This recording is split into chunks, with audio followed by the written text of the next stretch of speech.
स्वागत है आपका एक ऐसे खौफनाक सफर पर जहां डर और रहस्य की कहानी आपका इंतजार कर रही है। मैं हूं राधा और आज मैं आपको एक ऐसी दुनिया में ले चलूंगी जहां सन्नाटा भी चीख उठता है और अंधेरे में छिपे साए आपकी हर सांस पर नजर रखते हैं। तो चलिए इस रोमांचक और भयावह यात्रा की शुरुआत करते हैं। तैयार हो जाइए क्योंकि ये कहानी आपके होश उड़ा देगी।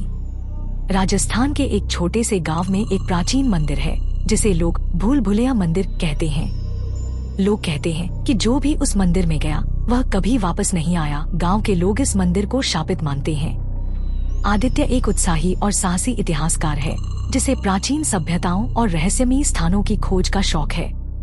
वह अपने शोध के दौरान इस भूल भुलैया मंदिर के बारे में जानता है और उसकी ओर आकर्षित हो जाता है। उसकी अनूठी विशेषता यह है कि वह एक मानसिक तंत्र के माध्यम से पुरानी घटनाओं को देख सकता है जिसे उसकी दादी ने उसे सिखाया था। आदित्य गांव पहुंचता है और गांव वालों से मंदिर के बारे में जानकारी जुटाने की कोशिश करता है। गांव वाले उसे वहां जाने से रोकते हैं, लेकिन आदित्य उनके डर को समझते हुए भी मंदिर में जाने का फैसला करता है। आदित्य मंदिर के विशाल द्वार के पास पहुंचता है। दरवाजे पर प्राचीन संस्कृत में कुछ मंत्र लिखे होते हैं। जैसे ही वह मंदिर में प्रवेश करता है उसे अजीब सी सिहरन महसूस होती है। मंदिर के अंदर का माहौल बहुत ही भयानक और रहस्यमय है। दीवारों पर अजीब चित्र और मूर्तियां हैं। एक गहरी खामोशी और ठंडक का एहसास होता है। आदित्य मंदिर में रात बिताने का निर्णय करता है। रात के समय उसे अजीब अजीब आवाजें सुनाई देती हैं और दीवारों पर परछाइयां दिखती हैं। वह एक पुराना ग्रंथ खोजता है जिसमें मंदिर की रहस्यमयी गाथा लिखी होती है। ग्रंथ के माध्यम से आदित्य को पता चलता है कि यह मंदिर एक प्राचीन राजवंश का हिस्सा था जिसमें कई रहस्यमयी शक्तियां थी। यह भी पता चलता है कि मंदिर के अंदर एक भूल भुलैया है जिसमें एक अमूल्य खजाना छुपा हुआ है। आदित्य भूल भुलैया में प्रवेश करता है। अंदर घुसते ही उसे अजीब सी घटनाएं होने लगती हैं। भूल भुलैया में दिशा भ्रम होने लगता है और उसे रास्ता नहीं सूझता। भूल भुलैया के अंदर आदित्य को एक प्राचीन मूर्ति मिलती है जिसमें एक चेतावनी लिखी होती है कि जो भी इस भूल भुलैया के रहस्य को समझने की कोशिश करेगा उसे अपनी जान की बाजी लगानी पड़ेगी। जैसे ही आदित्य इस चेतावनी को पढ़ता है दीवारें हिलने लगती है और एक भयानक आवाज गूंजने लगती है। आदित्य खुद को बचाने के लिए दौड़ता है लेकिन एक बंद दरवाजे के पास फंस जाता है। आदित्य दरवाजे के पास बैठा है और सोचता है कि उसे इस दरवाजे को कैसे खोलना है। अचानक उसे ध्यान आता है कि प्राचीन मूर्ति पर लिखी चेतावनी में एक संकेत छिपा है। वह मूर्ति की जांच करता है और दरवाजे को खोलने का तरीका खोज निकालता है। दरवाजा खुलते ही आदित्य को एक और गलियारा मिलता है जो और भी डरावना और भ्रामक है। गलियारे की दीवारों पर अजीब चित्र और संकेत होते हैं। आदित्य इन संकेतों को पढ़ने की कोशिश करता है और उन्हें समझने की कोशिश करता है। आदित्य को गलियारे में एक और प्राचीन ग्रंथ मिलता है जिसमें एक भूले हुए राजा की कहानी लिखी होती है। यह राजा बहुत ही वीर और बुद्धिमान था जिसने इस मंदिर का निर्माण किया था, लेकिन एक दिन वह अपने ही बनाए भूल भुलैया में फंस गया और कभी बाहर नहीं आ सका। आदित्य को ग्रंथ से पता चलता है कि राजा ने अपने खजाने को एक विशेष कमरे में छुपा रखा है जिसे केवल वही खोल सकता है जो उसकी बुद्धिमानी और साहस को समझ सके। आदित्य को राजा के द्वारा छोड़े गए सुरागों का पालन करना होता है। आदित्य अपने मानसिक तंत्र का उपयोग करता है और प्राचीन घटनाओं को देखता है। उसे दिखता है कि राजा ने अपने खजाने को छुपाने के लिए कई चुनौतियों और पहेलियों का निर्माण किया था। आदित्य को एक पहेली का सामना करना पड़ता है जिसमें उसे 3 दरवाजों में से सही दरवाजे का चयन करना होता है।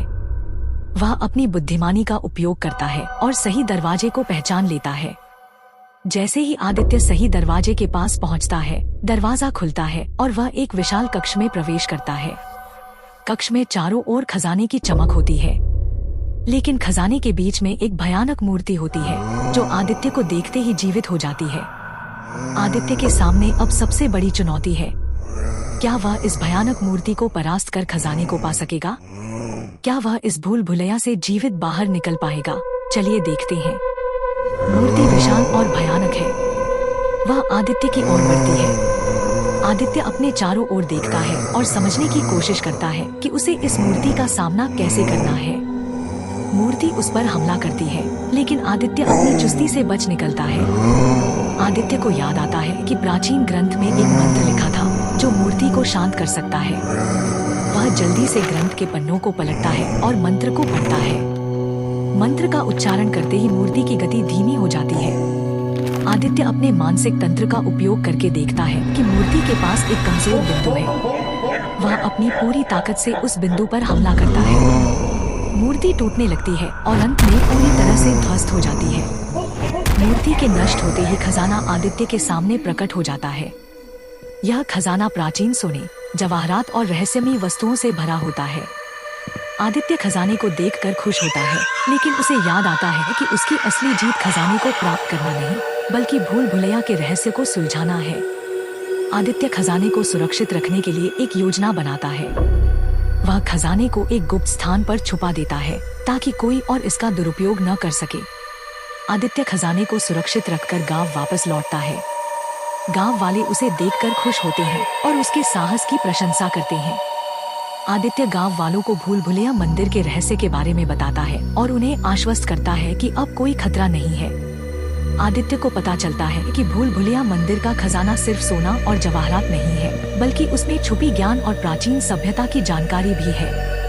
वह तय करता है कि इस ज्ञान को वह दुनिया के साथ साझा करेगा। आदित्य अपने अगले साहसिक मिशन के लिए तैयारी करता है।